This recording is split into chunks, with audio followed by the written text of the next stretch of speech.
Ambassador Kretok walked through the empty halls of the Terran embassy on Centauri Station. His four legs clicked against the polished floor, echoing in the silence. This was wrong. The humans should have been here an hour ago for the trade meeting. The conference room was dark. No coffee smell filled the air like it usually did. No human voices laughed in the corners. No one sat at the long table where they always argued about mining rights and shipping lanes. Kretok touched his communication device. Security, this is Ambassador Kretok. The humans are late for our meeting. Sir, we've been trying to reach you. The security officer's voice crackled through. It's not just the embassy. All the humans are gone. What do you mean, gone? Every human on the station. Every human ship in the docking bay. They're all gone. They left during the night cycle. Kretok's scales turned pale, a sign of confusion in his species. He walked to the embassy's main office. The desks were clean. The computers were off. Even the small plant that Ambassador Chen always watered was gone. On the main desk, he found a single paper. Real paper, the kind humans still used sometimes. It had one line: check the moon. Across the galaxy, similar scenes played out. The human colony on Kepler 442 stood empty. The houses were locked, the streets were quiet, and the fusion reactors were powered down safely. On the ice world of Proxima 3, the human research station was abandoned. The equipment was packed away, the data servers were wiped clean, and the heating systems were turned off. The Galactic Council called an emergency meeting. Chairman Vorthax, a massive creature with 6 arms and crystalline skin, stood at the center of the council chamber. Around him sat representatives from 43 different species. The humans have left, Vorthax announced. Every single one of them. No warnings, no explanations. Good riddance, said Ambassador Zek from the Altarian fleet. They were always complaining about something. Mining rights, trade agreements, safety protocols. Maybe now we can have meetings without their emotional outbursts. Several others laughed. The consortium representative, a blob of sentient gas in a containment suit, pulsed with amusement. They probably couldn't handle real civilization. Let them run back to whatever hole they're hiding in. Should we search for them? Asked a younger council member. Why? Vorthax waved 2 of his arms dismissively. If they want to throw a tantrum and leave, let them. The galaxy will continue without them. We've managed for millions of years before they arrived. But Ambassador Kretok wasn't laughing. He remembered something Ambassador Chen had said last month. Something about critical systems and warnings. He had filed the report away without reading it, marking it as low-priority human concerns. 3 days after the humans vanished, the first ship arrived at Earth. The blue and green planet still turned in space, still beautiful, still alive. But the cities were empty. New York, Beijing, Lagos, Mumbai all stood silent. The buildings were intact, the roads were clear, but no humans remained. Captain Threll of the survey ship descended to Times Square. The giant screens were dark. The streets that once held millions now held only wind and the first fallen leaves of autumn. His team spread out, searching for any sign of what happened. Captain, his science officer called. You need to see this. She led him to Central Park, where the grass had been carefully cut into letters visible from orbit. The message was simple: you were warned. Warned about what? Threll asked. His science officer pulled up her data pad. I'm checking the council's records. In the last 50 years, humans filed over 3,000 reports about critical system failures, treaty violations, and safety concerns. And every single one was marked as non-priority. Every warning was ignored. The moon was next. Earth's ancient companion had been turned into a museum by the humans, celebrating their journey to the stars. Now, carved into the sea of tranquility where humans first walked beyond their world, were more words. These were huge, visible from Earth with basic telescopes. You were warned. We kept our promise. Now keep yours. Vorthax read the report about Earth and laughed. Dramatic until the end. You were warned. About what? Their constant complaints about trade routes, their whining about safety codes, their obsession with fair treatment. He made a dismissive gesture. The galaxy's economy has never been stronger. Our fleets have never been more powerful. What could the humans possibly have been doing that mattered? But Kretok was reading through old reports on his personal terminal. Report after report from human engineers, scientists, and administrators. Warnings about navigation beacons, concerns about AI systems, notes about infrastructure maintenance.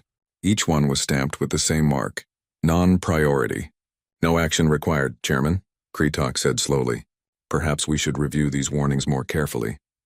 Waste of time, Vorthax replied. The humans always exaggerated dangers. They saw problems everywhere. It's why they were so exhausting to work with. The first real sign of trouble came from the outer colonies. 3 cargo ships went missing on the Kepler trade route, one of the busiest and safest in known space. Then 5 more. Then 12. Navigation beacon K-47 has stopped transmitting, reported the traffic controller. Send a maintenance crew, the supervisor said. I did. They can't find it. It's like it was never there.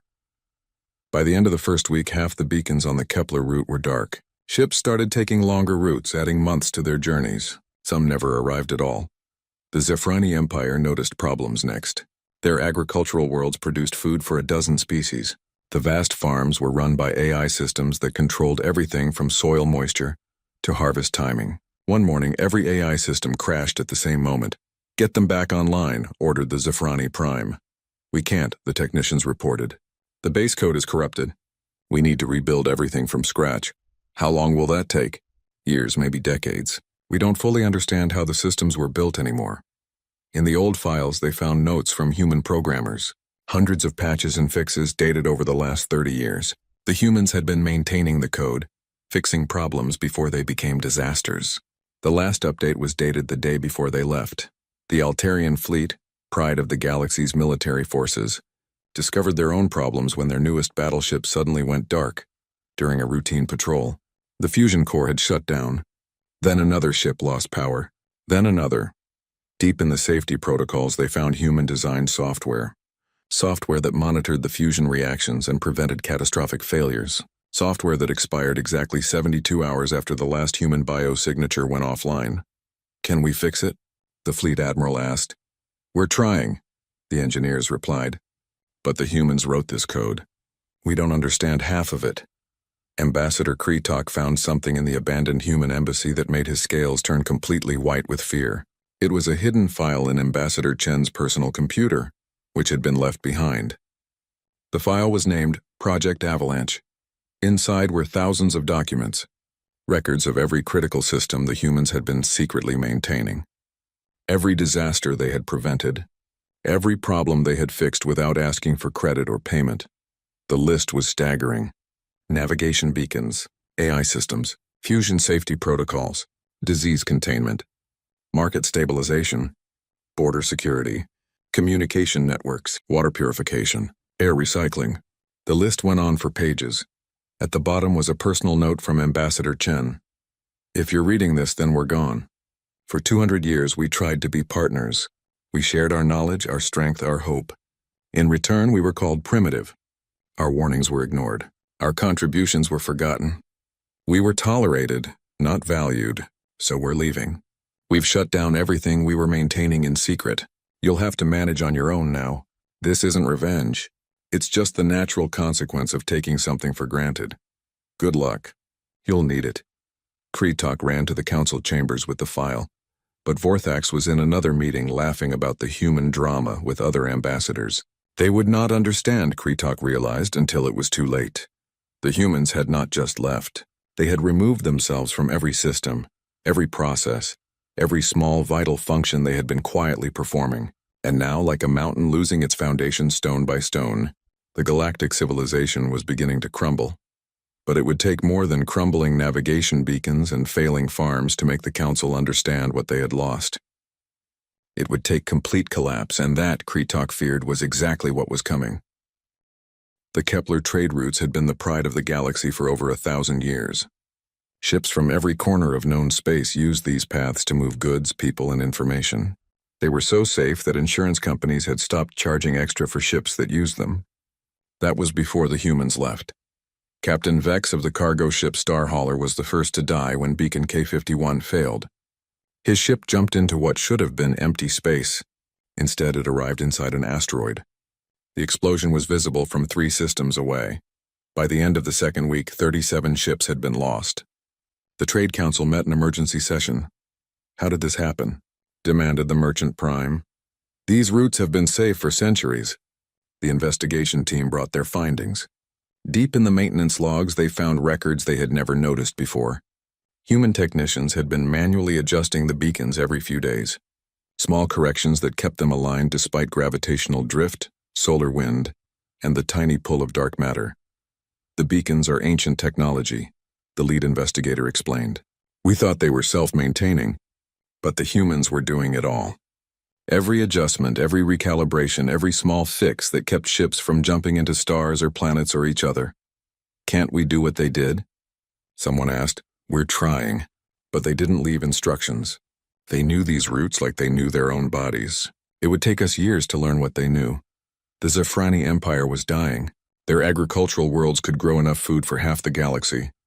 But without the AI systems, they couldn't plant or harvest. The crops rotted in the fields. The soil turned sour without proper treatment. Within a month, food shortages began hitting the inner worlds.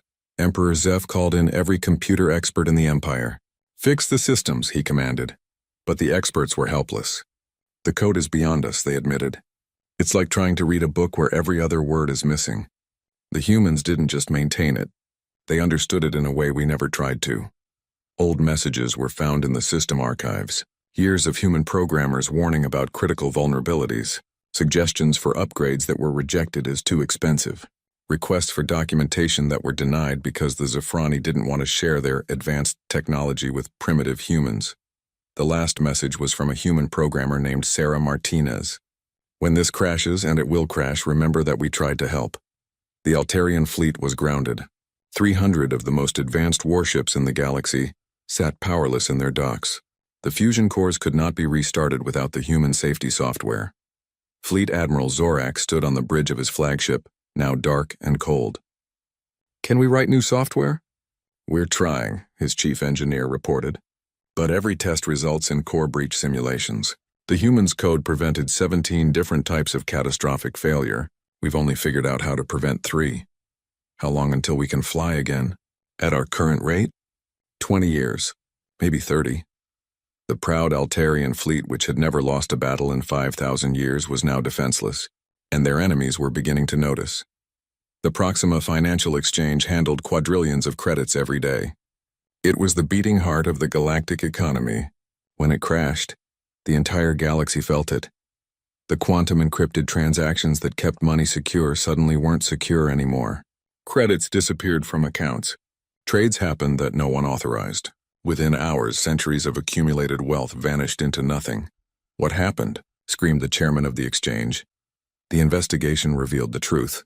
Hidden in the background of every transaction, human-written ghost protocols had been running.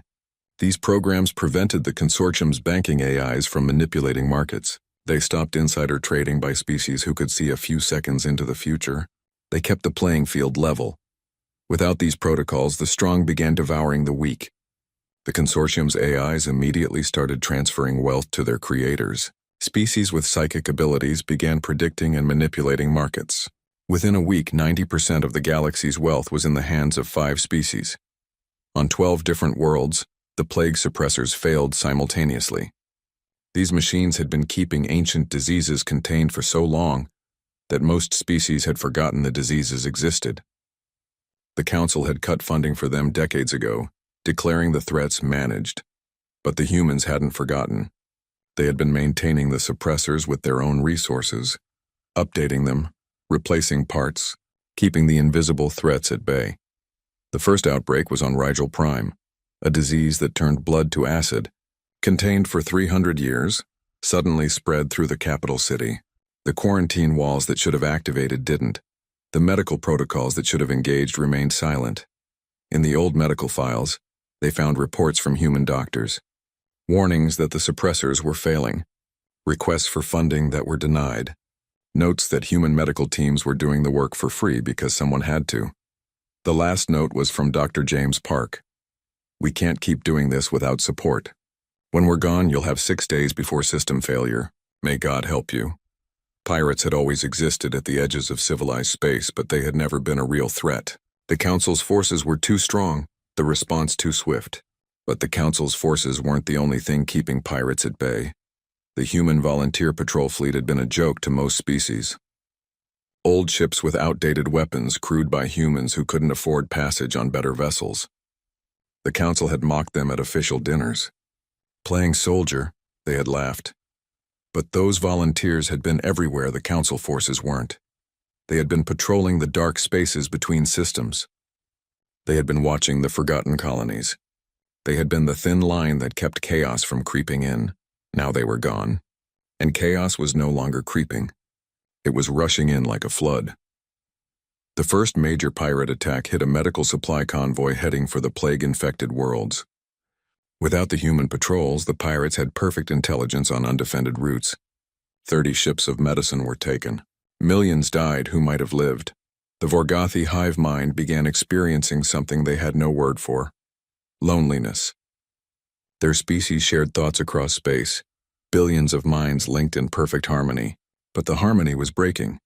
Individual Vorgothi began having thoughts that weren't shared, opinions that differed from the collective, fear that wasn't communal. The hive mind was fragmenting into billions of individual minds, and they were terrified.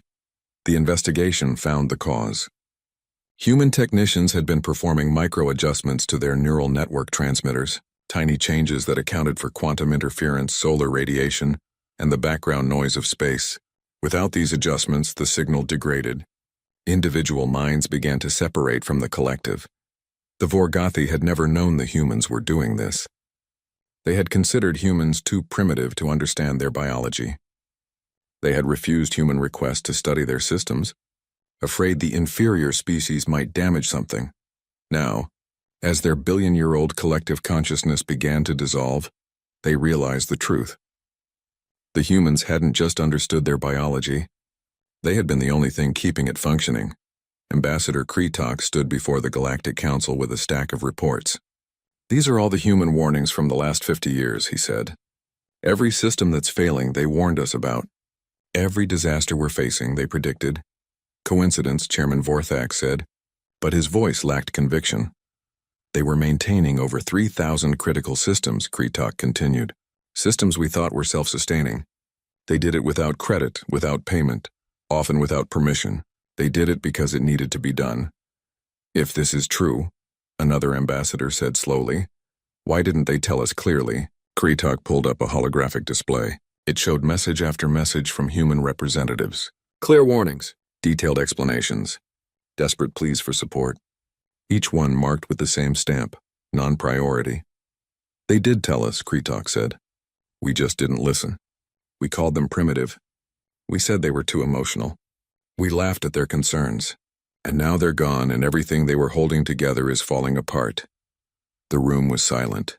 For the first time, the true scope of what they had lost began to dawn on the council. The humans hadn't just been members of the galactic community.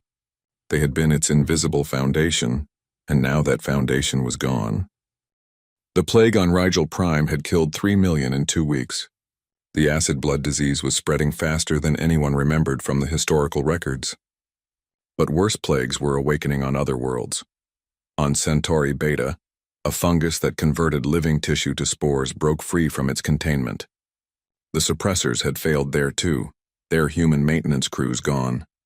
Within days, the capital city was covered in gray death that spread with every wind. On the ice moon of Kepler 7, ancient bacteria that fed on metal began eating through the colony domes. The colonists watched in horror as their protective shells dissolved around them. The emergency protocols that should have activated the backup systems never engaged. Those protocols had been manually triggered by human technicians for the last 40 years. Dr. Vila of the Galactic Medical Council stood before an emergency assembly. Her feathers, usually bright blue, had faded to gray with exhaustion. 12 worlds are now infected with previously contained diseases, she reported. "We estimate 50 million dead so far. Without the suppressors functioning, we cannot stop the spread." "Can we build new suppressors?" asked a council member. "The technology is 800 years old," Dr. Vila replied. "We have the blueprints, but not the knowledge." The humans had developed thousands of small improvements and fixes over the years. Without those, our new suppressors fail within hours. She pulled up a message on the main screen, dated 3 months before the human exodus. "This is from Dr. Sarah Chen, the human who was leading the suppressor maintenance team." She writes, "The council must understand that these machines are not immortal. They require constant care, like tending a garden. We have been this garden's gardeners for decades. If you will not support this work, find new gardeners, but do not let the garden die. We dismissed this as human over-emotion, Dr. Vila said quietly. We were wrong. The pirates grew bolder each day. Without the human volunteer patrol fleet, vast sections of space were undefended. The Council's military forces were too few and too slow. They had always relied on the humans filling the gaps. The mining colony on asteroid 47 Alpha sent a distress signal that arrived too late. Pirates had taken everything, ore, equipment, and people. The colonists were sold in illegal slave markets that had been dormant for decades. The humans used to patrol those markets, freeing captives and arresting traders. Now the markets thrived again. Captain Roline of the Council Navy stood on his bridge looking at a map covered in red dots. Each dot was a pirate attack in the last month. There were hundreds. We need 1,000 ships to cover all this space, his first officer said. We have 50, Roline replied. The humans had 300 volunteer ships. Old, slow, outdated ships, but they were everywhere we weren't. He remembered laughing at those volunteer crews at a military conference, calling them amateur warriors and pretend police. The human admiral, Rebecca Torres, had simply smiled and said, "Someone has to watch the dark spaces." Now the dark spaces were swallowing entire colonies. The galactic stock market was in free fall. Without the ghost protocols maintaining fairness, the strong species were draining the weak. The consortium's banking AIs had taken control of 30% of all wealth in just 3 weeks. Small businesses across the galaxy were closing.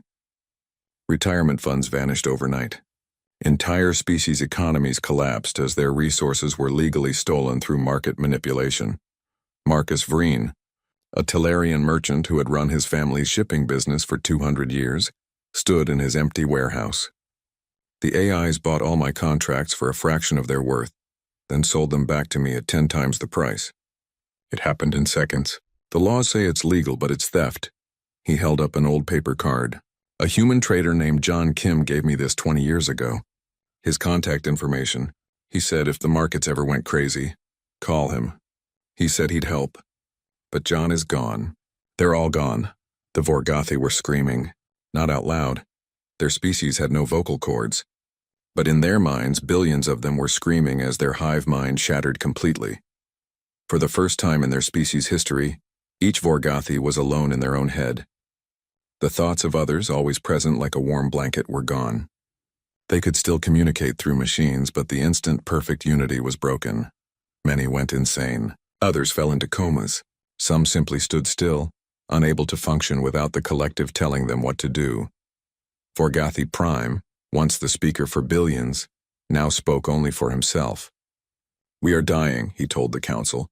Not in body, but in mind. We don't know how to be alone. We never learned. The humans kept our unity alive, and we never even knew. He showed them maintenance records from the last 50 years, thousands of tiny adjustments to their neural transmitters, all signed by human technicians. We told them they were too primitive to touch our technology. They did it anyway in secret because they knew we needed it. They saved us every day for 50 years, and we never said thank you. The Altarian fleet's enemies struck without warning. The Savage Worlds, a collection of outlaw systems that the fleet had kept in check for centuries, invaded 3 border worlds simultaneously. Without their ships, the Altarians could only watch. Admiral Zorax received the casualty reports in his dark, powerless flagship. 50,000 dead. 3 worlds occupied. Our entire border defense collapsed in a single day. His aide asked, "Should we negotiate?" "With what?" Zorax replied, "We have no fleet. We have no power. We spent so long being strong that we forgot what it was like to be weak." He remembered a conversation with a human admiral years ago. The human had suggested joint training exercises, sharing of tactics, cooperation between fleets. Zorax had laughed. What could the mighty Altarian fleet learn from humans? How to survive when you're outgunned, the human had replied. Now Zorax understood what he meant. The infrastructure failures cascaded. Water purification systems on desert worlds began producing poison instead of water. The humans had been adjusting the chemical filters every week. Air recyclers on space stations started failing. The humans had been replacing worn parts before they broke. Communication networks went silent as quantum relay stations drifted out of alignment. The humans had been making micro-adjustments to keep signals clear. Transportation grids in major cities ground to a halt. The humans had been updating traffic AI systems to prevent gridlock. Each failure seemed small, but together, they were paralyzing civilization. Ambassador Kretok found more files in the human embassy, detailed records of every system they had been maintaining. The work logs showed 18-hour days, 7 days a week. The humans had been exhausting themselves keeping the galaxy running. One log entry from Ambassador Chen stood out. Today I fixed 3 critical failures before breakfast. The council didn't notice. They never do. I wonder what would happen if we just stopped. Would they notice then?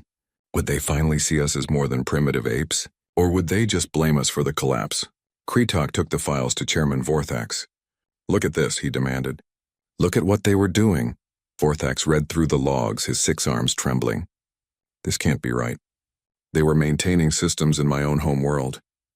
Critical systems. If these had failed, your world would be dead, Kretok finished. And they never told you because they knew you wouldn't believe them. Or worse, you'd be insulted that humans were touching your technology. Food riots began on the core worlds. With the Zephrani farms failing and the shipping routes dangerous, hunger came to worlds that hadn't known it in millennia. The rich hoarded what little remained while the poor fought for scraps. On Commerce Station 7, the galaxy's largest trading hub, security forces battled hungry crowds trying to raid the food stores. The station's administrator, a crystalline being named Shard, watched from his sealed office. 6 months ago, we had a human proposal for emergency food reserves, his aide reminded him. They wanted to stockpile supplies in case of system failure. What did we do with it? Shard asked, though he already knew. We rejected it, called it human paranoia, said they were wasting resources on impossible scenarios. Outside, the crowds grew larger. The security forces were falling back. Shard realized they had days, maybe hours before complete collapse. The medical ships couldn't reach the plague worlds. Pirates controlled the routes. The medicine that did arrive was often stolen by desperate officials, sold to the highest bidder instead of given to the sick. The economy was in ruins. Species that had been wealthy for thousands of years were now begging for basic supplies. The consortium and other powerful groups controlled everything, their AIs manipulating every transaction to their advantage. The Vorgothi had lost 1/3 of their population to madness and suicide. Without their collective consciousness, many simply couldn't find a reason to live. The proud Altarian fleet watched their empire crumble, their battleships nothing but metal tombs in space. Their enemies took world after world, and they could do nothing to stop it. And in the middle of it all, the Galactic Council met in emergency session every day, accomplishing nothing. They blamed each other. They blamed the humans. They blamed everyone except themselves. It was Ambassador Kretok who finally spoke the truth everyone was avoiding. We did this, he said to the silent council chamber. Chairman Vorthax stood before the assembled council, his crystalline skin dull with exhaustion. 3 months had passed since the humans vanished. 3 months of collapse, chaos, and death. Operation Retrieval begins today, he announced. We will find the humans.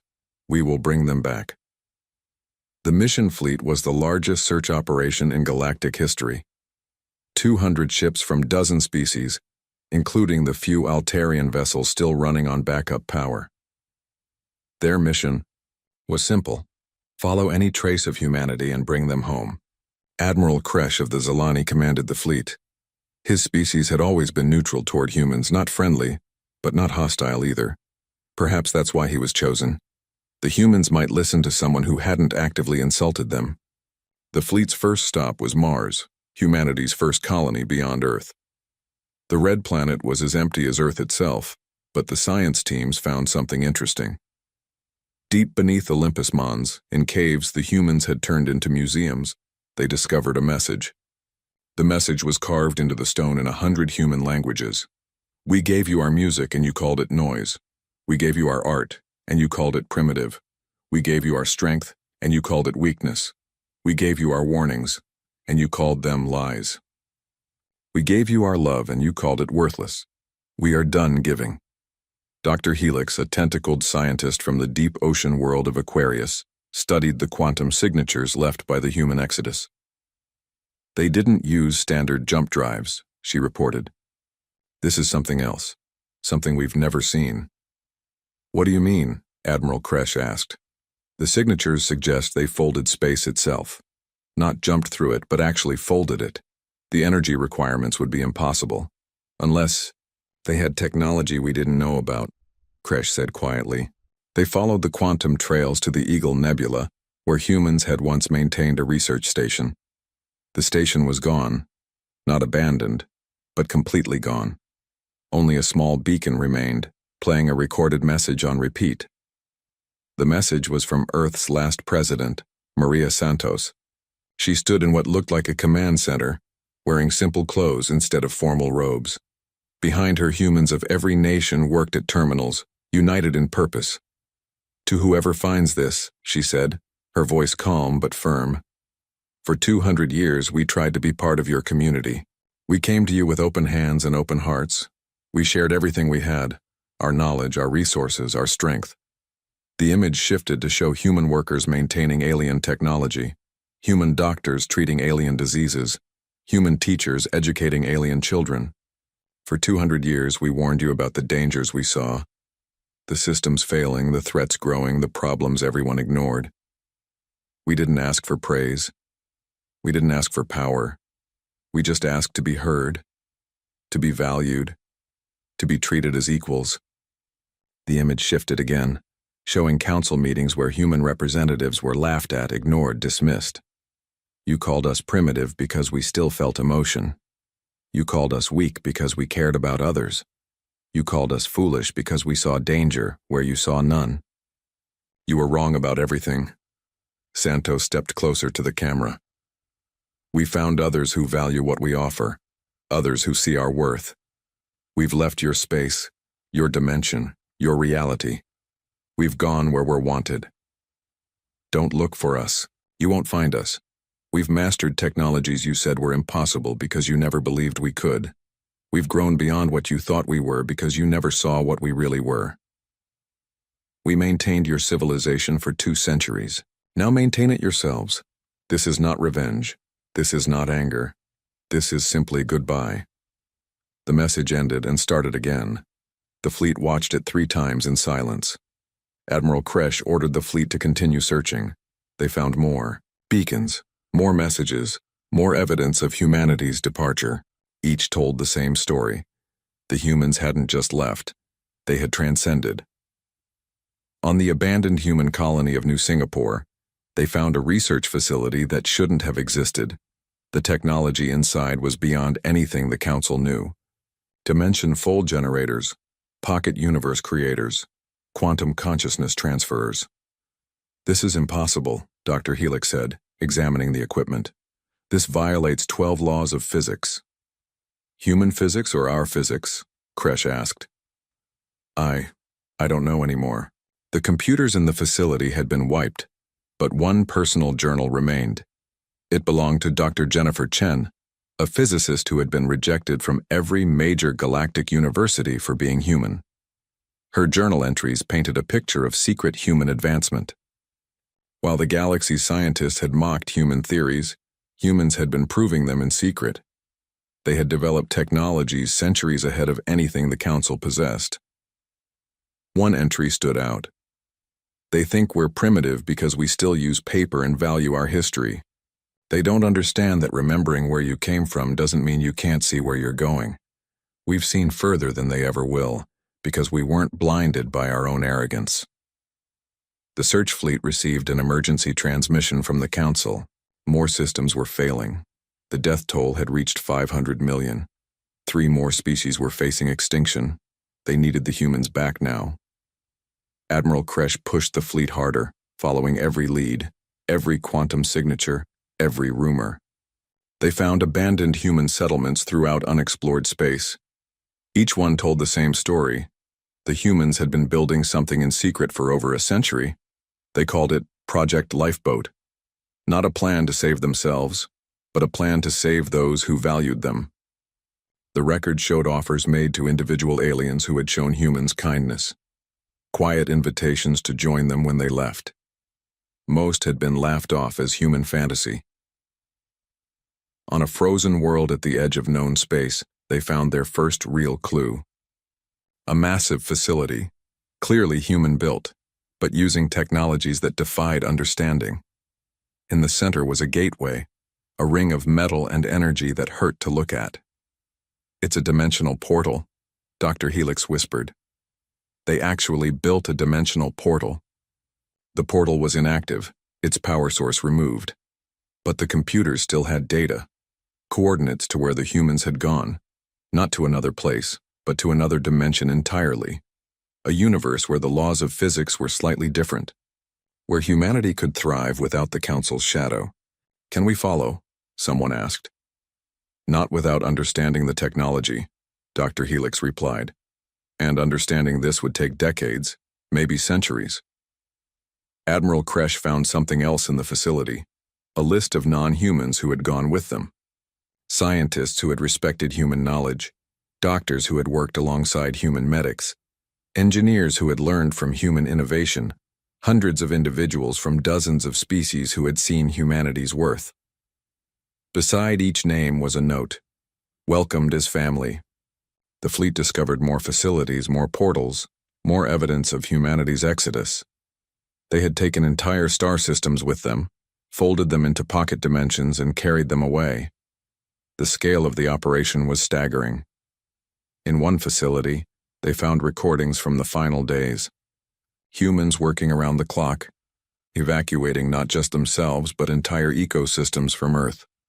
They had saved everything, every animal, every plant, every insect. They had preserved their entire world and taken it with them. "They didn't just leave," Admiral Kresh said, watching the recordings. "They took their whole civilization, their history, their culture, their nature, everything that made them human." The search fleet found messages left for specific individuals. Ambassador Kretok had one waiting for him in the human embassy on Centauri Station. It was from Ambassador Chen. "Kretok," the recording began. "You were one of the few who tried to listen, even if it was too late. I want you to know we don't hate you. We don't hate any of you. We're just tired. Tired of being ignored. Tired of being dismissed. Tired of being treated as less than we are. Where we're going, we'll build something better. A community based on respect, not power. On cooperation, not competition. On wisdom, not arrogance. We offered this to your galaxy, but you weren't ready. Maybe someday you will be. Maybe someday your descendants will be worthy of what we offered, but we won't wait. We have children to raise, worlds to build, dreams to achieve, and we'll do it with those who see us as equals. Goodbye, old friend. May you find the wisdom we couldn't give you." The message ended. Kretok stood in the empty embassy, tears falling from his 4 eyes. The humans had called him friend, even after everything. Admiral Kresh made one last attempt, using every ship. In the fleet, they powered up one of the dimensional portals. For a brief moment it opened. Through it they saw humanity's new home, cities of crystal and light floating in rainbow skies. Humans and their alien allies working together, laughing together, building together. Children playing in streets where no one was called primitive. Scientists from different species sharing knowledge freely. Artists creating beauty that merged 100 cultures into something new. It was everything the Galactic Council could have been but never was. A human appeared on their side of the portal, an old man with kind eyes and gray hair. He looked at the fleet with sadness but not anger. "Please," Admiral Kresh begged, "come back, we're dying without you." The old man shook his head. "You're not dying because we left. You're dying because you never learned what we tried to teach you." The Galactic Council chamber had never been so empty. Of the 43 member species, only 28 remained. The others had either gone extinct, withdrawn in isolation, or descended into civil war. Chairman Vorthax stood at his podium, but he no longer stood tall. His 6 arms hung limp. His crystalline skin was cracked and his voice barely carried across the room. "The HFY Empire has fallen," he announced to the remaining members. "Their last agricultural world has been abandoned. The survivors have scattered to wherever they can find food." No one responded. They had heard such announcements too many times. Another empire fallen, another species facing extinction, another civilization collapsing. It had become routine. The Zafrani had been one of the founding members of the Council, a proud species that had fed billions for millennia. Without their farms, famine had spread across the galaxy like a plague. Now they were refugees, begging for scraps from worlds that had once depended on them. Ambassador Kretok read from his daily report. Current death toll, 8 billion. 17 systems have gone dark. We don't know if they're dead or just unable to communicate. The Altarian fleet remains grounded. Their empire has been reduced to 3 worlds. The savage worlds control the rest, he continued. The Vorgothi have lost 60% of their population. Without their hive mind, many have simply stopped eating, stopped moving, stopped living. Their remaining leaders estimate complete extinction within 2 years. The plague worlds? Someone asked weakly. 14 are completely dead. No survivors. 6 more will be dead within the month. We've managed to slow the spread on 3 worlds by burning infected cities. But it's only a temporary measure. The numbers were beyond comprehension. More death in 6 months than in the previous 1,000 years of warfare. And all because they had driven away the species they had considered most worthless. In the depths of space, pirate fleets had grown into pirate nations. Without the human volunteer patrols, there had been no one to stop small raiding parties from becoming armies. Now they controlled entire sectors, demanding tribute from any ship that wanted safe passage. Captain Rolene had tried to fight them with his 50 council ships. He had lost 30 in a single battle. The pirates had better intelligence, better positioning, and the desperate courage of those with nothing to lose. They had learned something the council never had. How to fight when outnumbered, a skill the humans had tried to teach but the council had scorned. The economy was gone. Not damaged, not struggling, but completely gone. The consortium's AIs had consumed everything, creating a handful of ultra-wealthy entities and billions of impoverished souls. Trade had stopped. Manufacturing had ceased.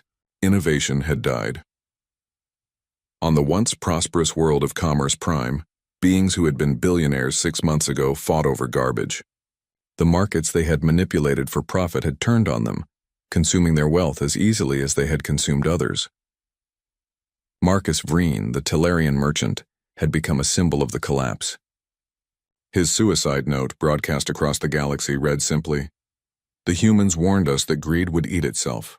We didn't listen. Now we are being devoured by our own hunger." 3 more species went extinct in a single week. The Melodians, whose crystalline bodies required specific harmonic frequencies to maintain cohesion, died when their frequency generators failed. The humans had been secretly maintaining them, understanding the technology better than its creators. The Whisper Folk, beings of living gas who required precise atmospheric conditions, suffocated when their environmental systems collapsed. The humans had been making daily adjustments that kept them alive.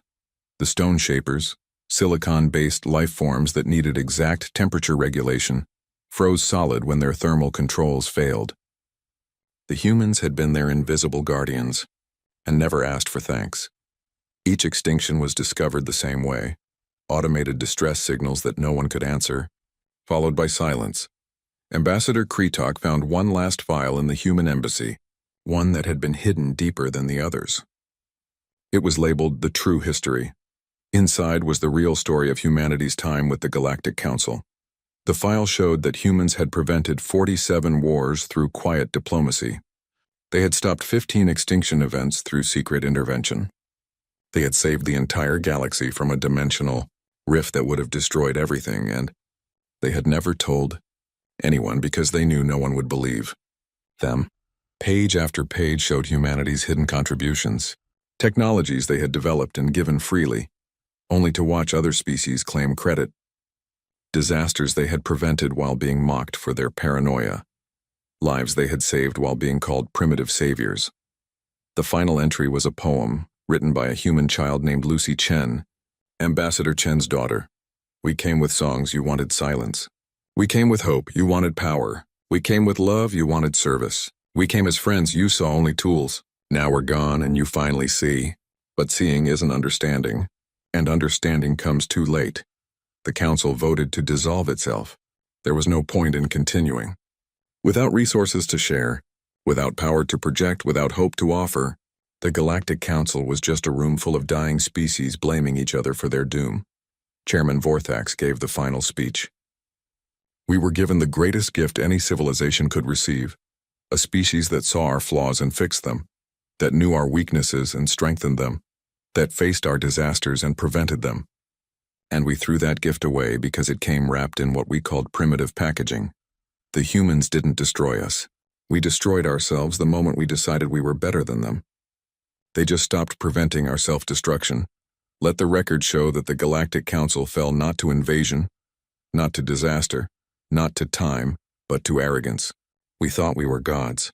The humans knew we were children, and like children, when our parents left, we couldn't survive on our own. Years passed. The galaxy continued to decline. Some species found ways to survive, usually by learning skills the humans had tried to teach. The importance of manual labor, the value of emotion and decision-making, the strength found in admitting weakness. Small communities began forming based on human principles. Mutual aid instead of competition, respect instead of hierarchy, wisdom instead of intelligence. They were few and far between, but they survived while empires fell around them. Some species sent out desperate signals toward where they thought the humans had gone. Apologies, please, promises to do better. But the dimensions remained closed. The humans were gone, living their better life with those who had valued them. Long-range sensors sometimes detected anomalies in distant galaxies, structures that shouldn't exist, technologies that shouldn't be possible, ships that moved like nothing known to science. The humans hadn't just survived, they had thrived. They had become something greater than the Council had ever imagined possible. They had found or created allies who saw them as equals. They had built civilizations based on respect and cooperation. They had achieved in decades what the Council hadn't achieved in millennia: true unity among different species. Sometimes, very rarely, a small human ship would appear at the edge of sensor range. It would scan the dying galaxy, record what it saw, and leave. No communication, no aid, just observation.